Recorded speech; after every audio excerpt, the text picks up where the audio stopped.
देखिए उन्हें जो खबर बनाते हैं। असफर मानी ने उनकी खबर ली।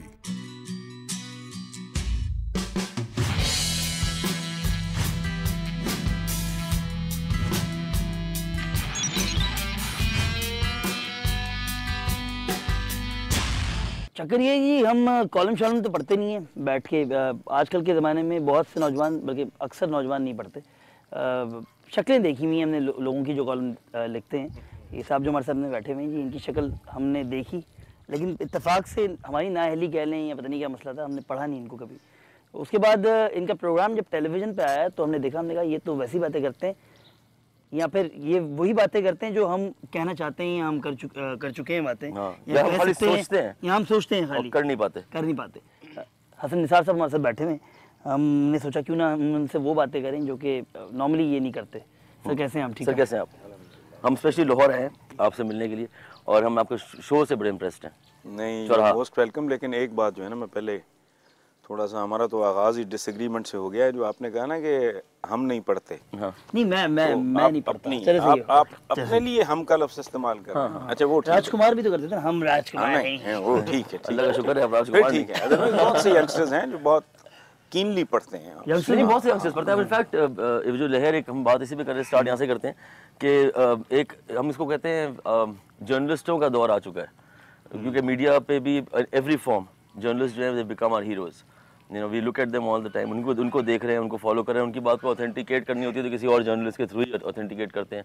इंफॉर्मेशन का एक रेला जो है वो बहुत ज़्यादा एक फोर्स के साथ यूथ को आगे हिट कर रहा है, और उसमें आप जैसे बहुत सारे लोग हैं जो उसको लीड कर रहे हैं। तो एक बार पहले बताइए कि जर्नलिज्म एग्जैक्टली है क्या, ताकि कुछ यूथ को समझ में आए, लोगों को, बिकॉज अभी एकदम से इन्फॉर्मेशन बहुत से इन्फ्लक्स हो गया, लेकिन अंडरस्टैंडिंग उसकी डेवलप नहीं हुई है। क्योंकि जर्नलिज्म हर तरह का है, मतलब मुख्तलिफ जर्नलिस्ट बैठ के मुख्तलिफ बातें करते हैं, लोग समझते हैं शायद ये जर्नलिज्म है, फिर आपको देखते हैं तो कहते हैं कि शायद हो सकता है ये जर्नलिज्म। क्या सच बोलना जर्नलिज्म? नहीं, ये पहली बात तो ये है कि आपने कहा ना कि इंफॉर्मेशन का, तो too much of information also confuses you. That is exactly what is doing. ठीक है, तो you should one should go for the right kind of information जिसके साथ उसका ताल्लुक है। अब ये दुनिया इतनी फैल गई है कि अगर हम हर जगह मुंह मारेंगे ना with a particular reference to information also, तो वो बंदे की मत मारी जाएगी। बिल्कुल सही। बिल्कुल जैसे है ना, स्पेशलाइजेशन का अहद है। हाँ। जैसे डॉक्टर है, उस किसी ने आँख में, किसी ने हार्ट में, किसी ने ब्रेन में, ठीक है ना, स्पेशलाइज किया। इसीलिए बंदे को ये डिसाइड कर लेना चाहिए कि what kind of information do I need. ठीक है, ठीक है। अदरवाइज तो फिर आप टामक टोइंग मारते रह जाएंगे। हाँ। बाकी बेसिकली तो खबर पहुंचाना है ना जी इसका, और उसकी एक बहुत ही घिसी पिटी डेफिनेशन है कि अगर कुत्ता आदमी को काट ले तो वो कोई खबर नहीं है, लेकिन अगर आदमी कुत्ते को काट ले तो वो खबर है। तो ये तो इसका बुनियाद है ना खबरों का। और खबर 1000 साल पुरानी भी हो सकती है।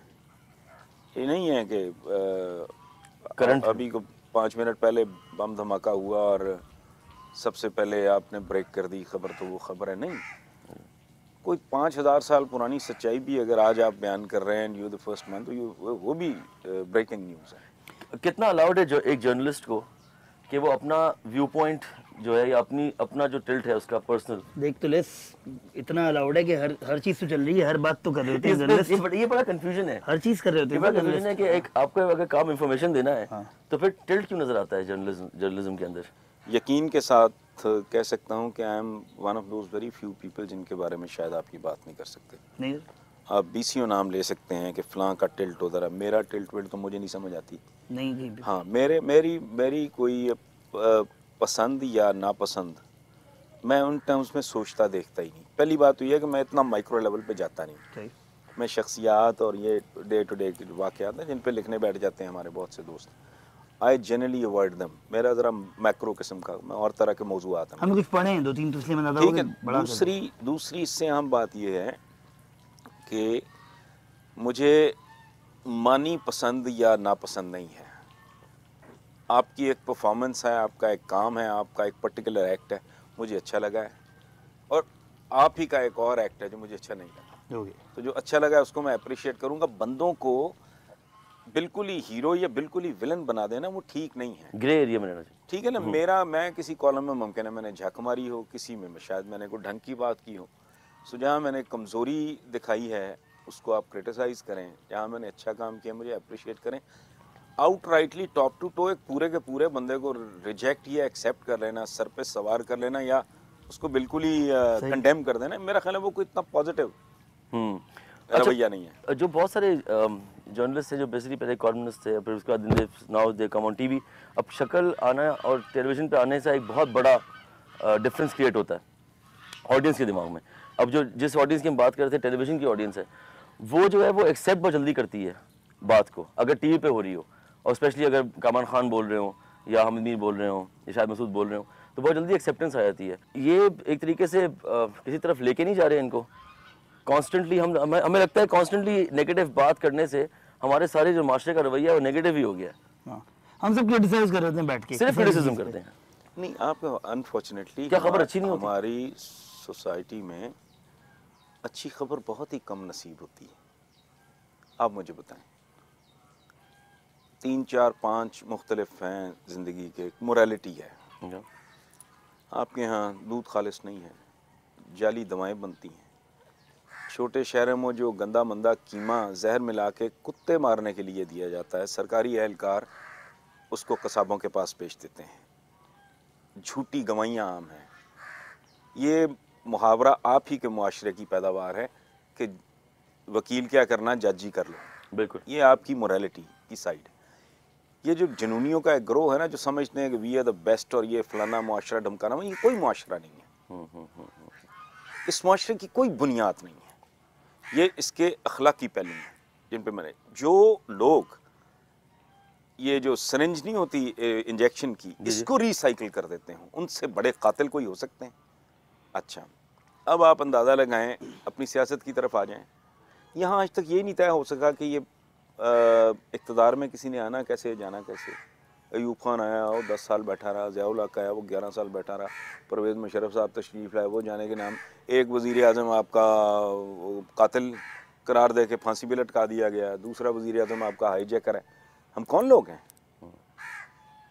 इस माशरे की आप बात कर रहे हो, तो यहाँ खैर की खबर किधर से आएगी? इकॉनमी देख लो आप अपनी। अच्छा, फिर एक ओवरऑल आप देखो रवैया। मैं थोड़ा सा, मेरा एज है आप पे उम्र का, जिसमें बंदे का कमाल नहीं होता, पहले पैदा हो जाने में अपना तो कोई कमाल नहीं लेकिन ज़ाहिर है मैं 50s का 60s का, उस वक्त मैंने थोड़ी होश संभाली थी। I was a teenager in 60s। तो ये मुआशरा ज़्यादा खूबसूरत था, इसमें नमूदो नुमाइश इस तरह नहीं थी, ठीक है, असराफ इस तरह नहीं था, रैट रेस जिसे कहते हैं, जी जी, जिसके बारे में मशहूर है कि even if you win this race you still a rat. सही, पैसे की भाग दौड़ वो इस तरह नहीं था, सादगी थी, एक दूसरे के साथ एक दूसरे का एहतराम था, कल्चर और तरह का था। अब बिल्कुल, और विद इन 30+ ईयर्स इसका टोटल कम्प्लेक्शन, इसका कैरेक्टर चेंज हो गया है और वो बेहतरी की तरफ नहीं गया, मैं समझता हूँ वो बदतरी की तरफ गया है। ठीक है। तो लेकिन आप लोगों के जो आर्टिकल्स तो होते इस हैं, सारे में अच्छी खबर आप अगर है ही नहीं तो nobody is to be blamed. वो शायद मसूद बेचारा रोएगा नहीं तो और क्या करेगा। जो डर गया वो मर गया। कीप वॉचिंग असफरमानी शो।